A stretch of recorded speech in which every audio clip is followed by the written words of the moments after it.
channel YouTube Willa Basari Official.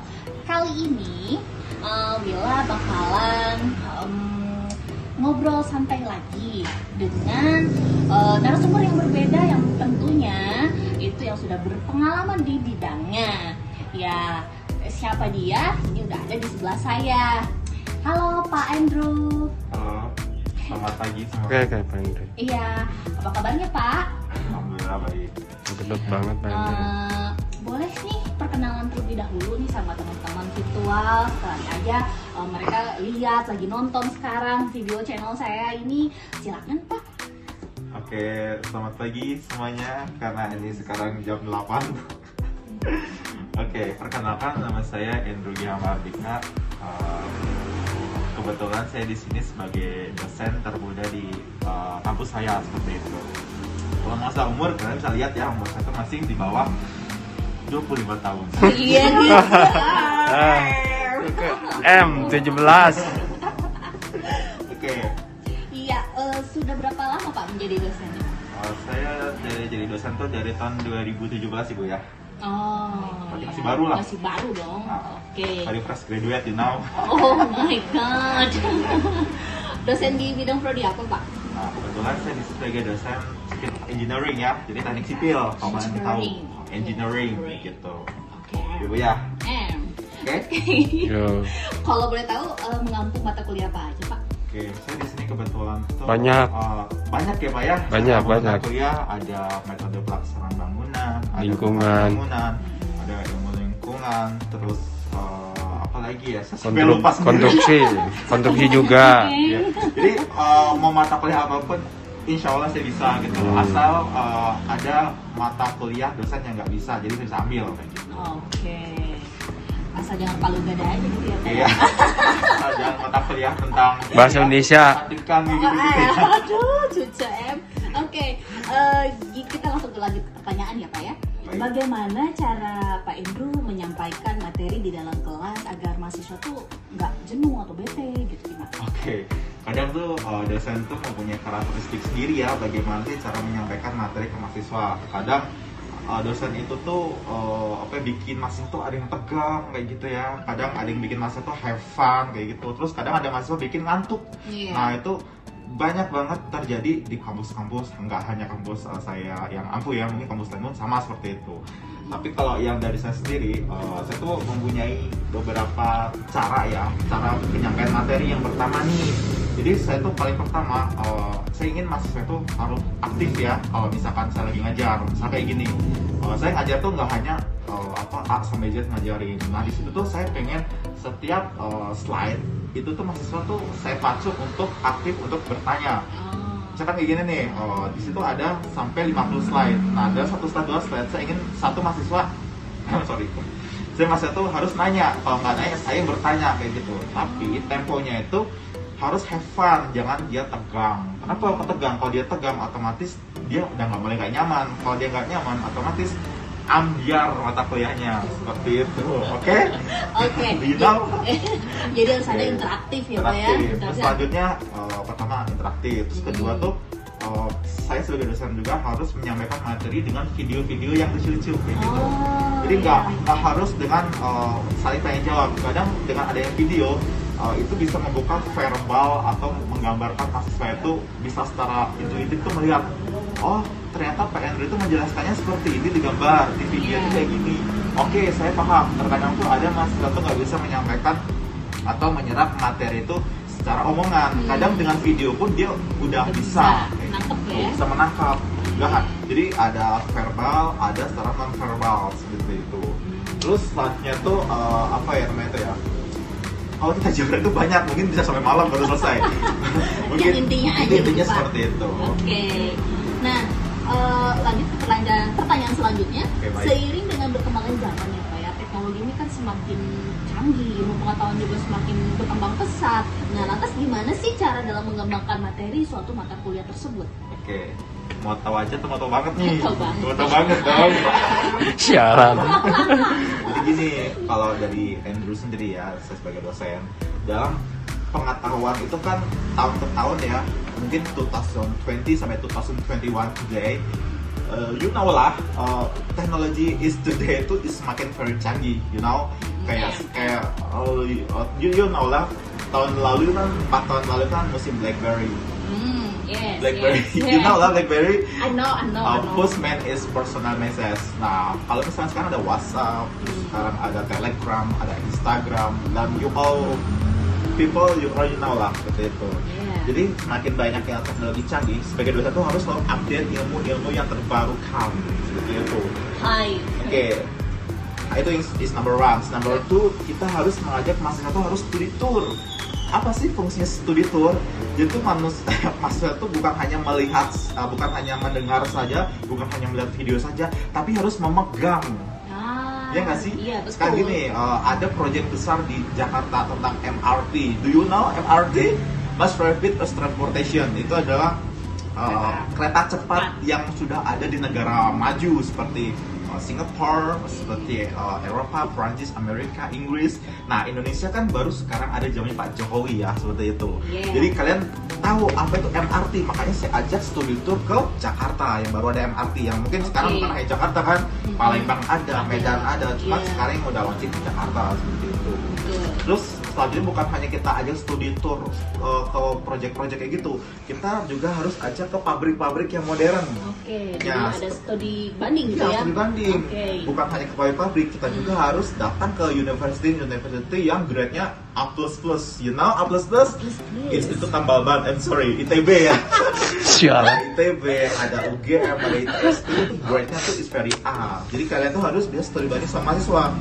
Mungkin pengetahuan kita tuh mahasiswanya masih di bawah sama mereka. Cuman kalau kita studi banding, otomatis kita bisa lebih wawasan kita bertambah seperti itu. Oke. Udah lah, Pertanyaan udah terakhir 7 ya. menit, 10 menit nih. Untuk kedepannya, Pegang. harapan seperti apa nih yang Pak Andrew inginkan sebagai dosen ya dalam dunia pendidikan? Oke, ini pertemuan terakhir ya. Iya, Oke, terakhir, maaf udah terakhir. lama ya. Jadi apa saya sebagai seorang pengajar pendidik, gue juga bukan sebagai pengajar pendidik, gue juga sebagai seorang apa namanya? Engineering. Engineering pekerja keras demi mencari cuan ya seperti itu. Jadi saya ingin mahasiswa itu agar mandiri dalam segala hal. Jadi kita tuh nggak ketergantungan sama dosen. Kadang tuh kalau dosen sudah tua, sudah jalan timid-timid gitu, kan nggak mungkin kita belajar sama beliau-beliau itu kan. Jadi kita tuh harus belajar tuh apa ya, membuka wawasan lah seperti itu. Misalkan kita studi banding, tadi kan studi tour, studi banding, dan kita tuh kalau bisa kita melaksanakan penelitian mahasiswa seperti PKM kayak gitu, agar mahasiswa itu terbuka wawasannya, nggak hanya kerja itu cuman buka laptop, tidur, makan, main, belanja, shopping, nggak kayak gitu kan, kayak gitu. Jadi intinya tuh kita harus membuka pemikiran bawah sadar kita, kita bisa meneliti. Misalnya kita mau membuat nih tentang alat cara membuat menerbangkan manusia, itu gimana sih caranya? Seperti baling-baling Doraemon kan? Iya. Nah kayak gitu. Oke, jadi intinya kita tuh harus upgrade diri, Upgrade. pengetahuan gitu kan ya, teknologi. Kita juga harus jangan gaptek gitu ya Pak ya. Iya. Bentuknya seperti itu. Kita harus mengembangkan learning skill by doing, you know? Yes. Skill by doing. Ya, menarik ya, lucu gitu sama Pak Andrew ini. Seru ya. Oke. Terima kasih Pak Andrew. Oke, baik Ibu Wila. Sudah meluangkan waktunya ya dalam berdiskusi gitu kan, berdiskusi ngobrol santai di channel saya ini. Oke Pak Andrew, sukses terus di bidangnya ya. Amin ya Allah. Iya, oke. Kalau gitu kan teman-teman semua di sini udah bisa menyaksikan ya apa namanya para bincang-bincang santai antara saya dengan Pak Andrew, dosen ter-IC. Atau mungkin mau ininya apa publish vlognya atau apa? Simosisnya. Saya di sini sebagai seorang of signer, jadi kalian jangan lupa like and subscribe my channel. Bisa kalian searching in YouTube kalian ya, di situ kalian searching aja Nemo Blue Jeans. Nah, di Nemo Blue Jeans. Nanti di situ banyak banget. I'm singer, I'm vlogger, and all the people. Oke, oh my god, mantap. I like traveling, you know. Oh yes, Traveling yes. is very good. Very good. Luar biasa, amazing ya. Oke, thank you. Semoga diskusi kita kali ini bisa menginspirasi dan juga memotivasi teman-teman semua yang sudah nonton di channel saya ini. Terima kasih. Akhir kata, wassalamualaikum warahmatullahi wabarakatuh.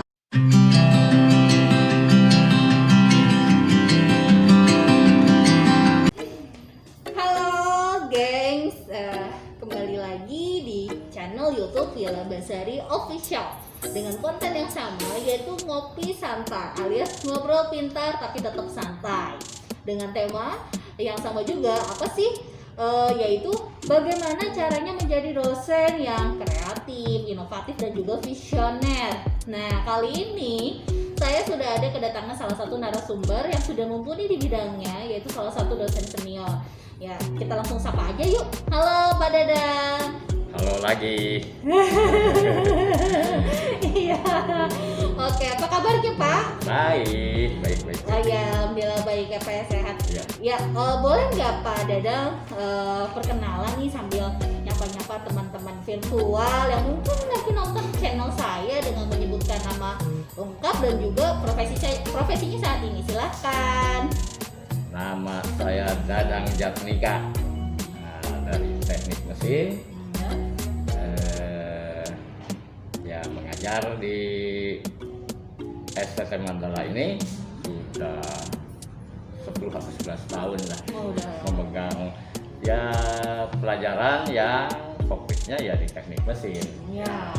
Kalaupun ada gonta-ganti ya masih di sekitar teknik mesin lah, itu karena kadang-kadang ada dosen yang berhalangan sehingga ada kekosongan ya di sekitar teknik mesin. Oke. Ya, berarti Pak Dadang Jatnika itu merupakan salah satu dosen senior di STT Mandala Bandung ya. Di prodi teknik mesin yang mengaku seputar teknik mesin ya. Betul. Nah, saya pengen bertanya sedikit Pak. Gimana sih Pak Dadang cara menyampaikan materi dalam satu kelas ya supaya mahasiswa tuh nggak ngalamin kejenuhan, gimana Pak? Ya, diadakan diskusi interaktif dulu dengan mengutip materi-materi yang lalu, kemudian yang berhubungan dengan mungkin peristiwa di luar yang sebetulnya ada kaitan dengan teknik mesin ya kita sampaikan. Kalau di umum mungkin hanya peristiwa besarnya saja, tapi kita lihat dari sisi keilmuannya gitu. Ya itu. Oke, jadi biar mahasiswa nggak mengalami kejenuhan, jadi mengadakan sering-adanya diskusi interaktif ya, supaya suasananya itu cair gitu ya Pak ya. Nah, jadi tidak komunikasi satu arah, tapi ada juga dua arah, tektokan antara dosen dan juga mahasiswanya. Oke, baik, pertanyaan yang selanjutnya nih ya Pak ya. Seiring dengan perkembangannya zaman ya Pak ya, teknologi itu berkembang semakin pesat dan juga ilmu pengetahuan juga berkembang semakin modern. Nah, bagaimana sih cara mengembangkan materi mata kuliah tersebut, Pak? Ya, pertama masing-masing staf pengajar atau dosen, termasuk saya sendiri ya harus rajin mengikuti perkembangan keilmuan itu ya melalui sarana-sarana misalkan internet ataupun mengikuti seminar, karena disitulah ada penambahan wawasan. Karena kita mungkin pendidikan formal pada saat itu berhenti, ya sarana untuk mendapat inputan ya dari situ. Jadi mengikuti seminar atau melihat browsing hal-hal yang baru lah pada bidangnya gitu. Oke, jadi pada intinya untuk mengembangkan materi mata kuliah itu kita juga harus update ya Pak ya. Betul. Update perkembangan ilmu yang relevan saat ini seperti apa gitu ya Pak ya. Iya. Jadi kita tuh apalagi di teknik mesin itu supaya tidak tertinggal gitu ya Pak ya. Ya. Ya. Oke, pertanyaan yang terakhir nih ya Pak ya. Harapannya nih untuk kedepannya nih Pak Dadang sebagai dosen tuh untuk dunia pendidikan tuh apa Pak yang Bapak inginkan? Ya, sebetulnya yang diharapkan sekali oleh dosen itu ya, karena mahasiswa mencari ilmu dan ujungnya mengembangkan diri, apakah mau berbisnis sendiri atau menjadi bekerja dengan orang lain, ya tentunya mereka itu harus siap, sehingga kami harus mengikuti perkembangan dan membekali mereka dengan harapan kita nanti dapat masukan dari alumni bahwa kami bekerja di sana, bekerja di sini. Nah, itu kebanggaan sang pengajar gitu, bahwa mahasiswa kami berhasil mengembangkan dirinya yang notabene kita bekali itu di bangku pendidikan. Itu keinginannya. Ya selanjutnya mah biasalah kesejahteraan. Nah, itu Anda lah mengikuti lah itu mah. Oke, jadi pada intinya harapan sebagai dosen itu mengharapkan lulusan mahasiswa didikannya itu sukses, ya Betul, Pak ya. ya. Dia bekerja sesuai dengan pekerjaan yang mereka inginkan yang relevan Ya. dengan jurusannya, Ya. seperti itu ya Pak ya. Ya. Ya tentunya membekali mahasiswa itu tidak hanya dari sisi hard skill-nya saja, tetapi dibekali juga soft skill-nya juga itu Ya. penting ya Pak ya. Betul. Ya, kemudian ya mungkin harapannya untuk dari dosen kepada pemerintah, mungkin Kemendikbud, Mas Menteri gitu kan ya.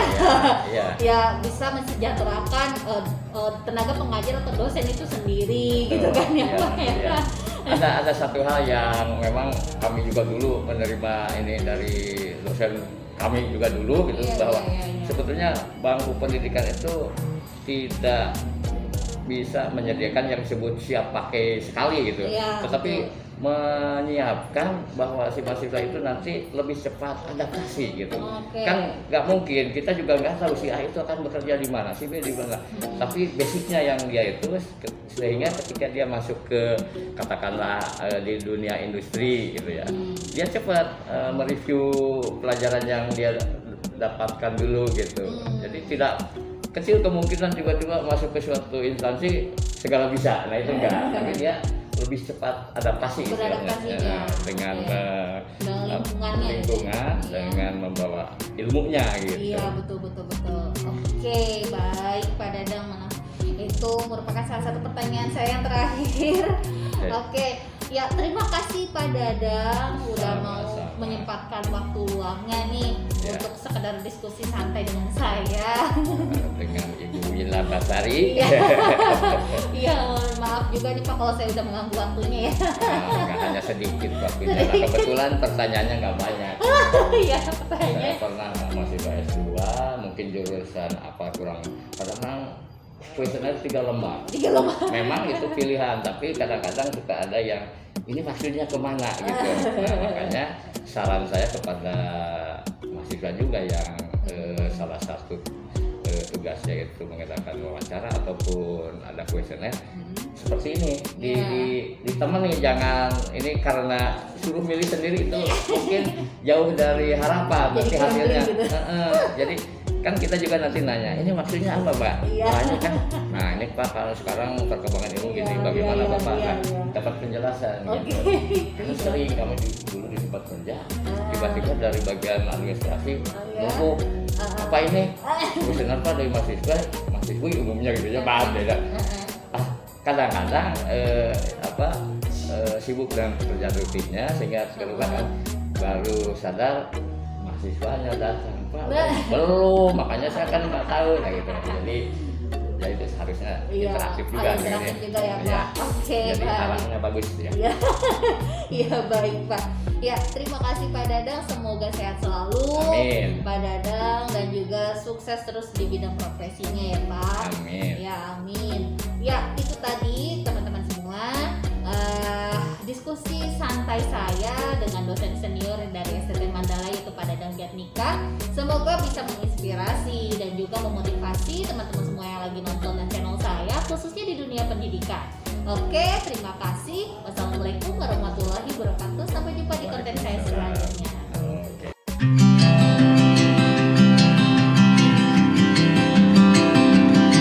Halo gengs, kembali lagi di channel YouTube Wila Basari Official.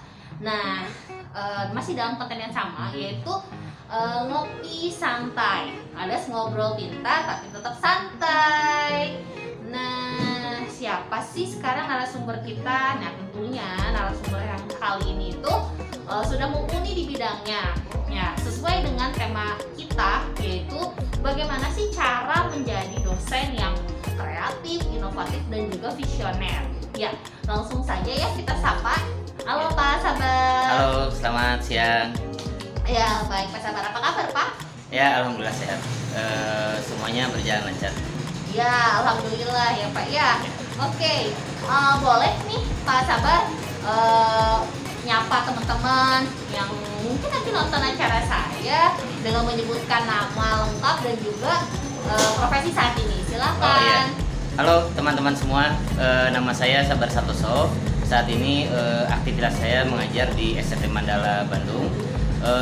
Saya mengajar bidang elektro dan informatika. Saya mengajar di Mandala ya kurang lebih sekitar 10 tahun ya dari dulu, udah cukup lama sih. Nah, kebetulan saat ini bidang yang saya ampu ada berkaitan dengan informatika ataupun elektro, karena memang latar belakang pendidikan saya di bidang itu, dan saat ini saya mengajar tidak terlepas dari latar belakang pendidikan saya.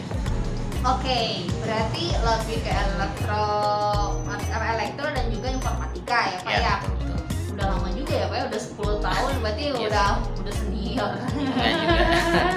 Kita masih tetap harus belajar gitu ya. Jadi tidak hanya cukup dengan ilmu yang saat ini kita dapatkan, tapi di sisi lain apalagi bidang informatika dan elektro ya, perkembangan teknologi itu sangat cepat sekali.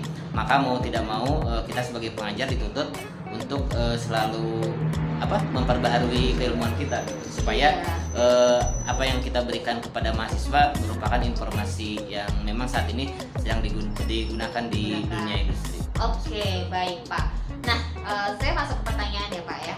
Gimana sih Pak cara Pak Sabar menyampaikan suatu materi di kelas nih ya, supaya mahasiswa tuh nggak mengalami kejenuhan gitu Pak? Silakan Pak. Ya, untuk aktivitas mengajar di kelas ya, salah satunya tentu saja kita memberikan aktivitas belajar secara berkelompok, diskusi, kemudian hasil diskusi mereka dipresentasikan di depan, dan dari sana kita bisa saling bertukar pikiran antara saya sebagai pengajar maupun mahasiswa dengan rekan merekanya sendiri. Oke, jadi dengan adanya sering mengadakan diskusi interaktif ya Pak ya, Ya, jadi si kelas itu hidup gitu ya Pak ya, Ya, jadi betul, tidak seperti monoton. itu. Oke, lanjut ke pertanyaan selanjutnya ya. Nah, seiring dengan perkembangannya zaman ya Pak ya, teknologi ini kan semakin berkembang, semakin canggih, Ya. dan juga ilmu pengetahuan juga berkembang semakin modern juga ya Pak ya, semakin pesat. Nah, gimana sih cara mengembangkan materi suatu mata kuliah tersebut Pak? Oh ya, yang pertama kita melihat dulu di dunia industri yang berkembang saat ini apa.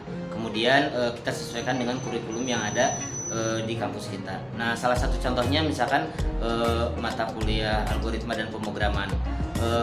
Materi yang disampaikan berdasarkan kurikulum merupakan materi inti yang memang digunakan di dunia industri. Nah, kita lihat di dunia industri saat ini perkembangannya bagaimana. Nah, apalagi saat ini sedang digalakan juga ya IoT, kemudian industri 4.0. Nah, jadi dari sana kita bisa melihat kebutuhan industri saat ini untuk bidang mata kuliah atau penyesuaian dari kurikulum yang ada itu, kira-kira apa yang harus kita tambahkan.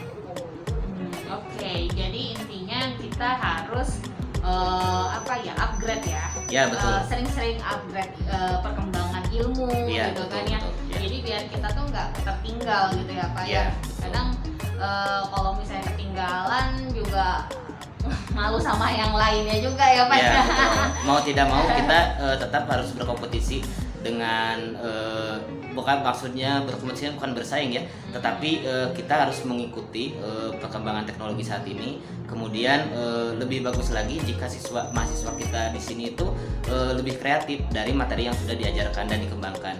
Contohnya dari satu materi misalkan dia kurikulumnya ABC. Nah, ternyata di luar atau di dunia industri mereka dikembangkan lagi, ada A1, A2, A3, B1. Nah, mau tidak mau kita harus terapkan ke dalam pembelajaran kita, sehingga mahasiswa juga mengetahui fungsi dari inti materi tersebut jika di perusahaan itu nantinya seperti apa. Dan biasanya setelah itu mahasiswa akan lebih interest untuk mempelajari mata kuliah tersebut. Oke, baik Pak Sabar. Nah, terakhir ya Pak, untuk kedepannya nih, harapan seperti apa sih yang Pak Sabar inginkan sebagai dosen ya, khususnya di dunia kependidikan? Ya, salah satu harapannya tentu saja yang pertama, apa yang kita sampaikan kepada mereka, kepada mahasiswa tentu saja dapat bermanfaat bagi mereka. Selain itu diharapkan mahasiswa tersebut dapat berkembang di dunia pekerjaan mereka sendiri. Kemudian harapan lain dalam dunia pendidikan tentu saja kita sebagai kita yang berada di lingkungan akademis itu dipermudah akses untuk menambah ilmu pengetahuan ataupun penelitian kita, baik itu sebagai dosen atau mahasiswa. Sehingga dari sana kita dapat bersaing dengan negara-negara lain, alumni-alumni kita lebih berkualitas, kemudian begitu juga pengajarnya dalam bidang penelitian ataupun pengajaran ataupun ilmu yang didapatkan dan ditransfer ke mahasiswa itu dapat lebih update juga. Salah satunya mungkin dukungan pemerintah sangat diperlukan untuk dosen dan di lingkungan pendidikan ya. Misalkan anggaran untuk penelitian dosen mungkin ditingkatkan ya. Itu menurut pandangan saya juga sih seperti itu. Tapi impactnya cukup bagus juga ketika ada anggaran tersebut ditambahkan sehingga dosen dan mahasiswa dapat melakukan penelitian yang lebih luas. Ya sepertinya sih itu akan menghasilkan outputnya itu lebih bagus lah. Maksudnya penelitian yang lebih baik sehingga menghasilkan produk-produk yang lebih bagus juga gitu. Dan bisa tentu saya dapat bermanfaat baik untuk di lingkungan pendidikan ataupun untuk negara kita.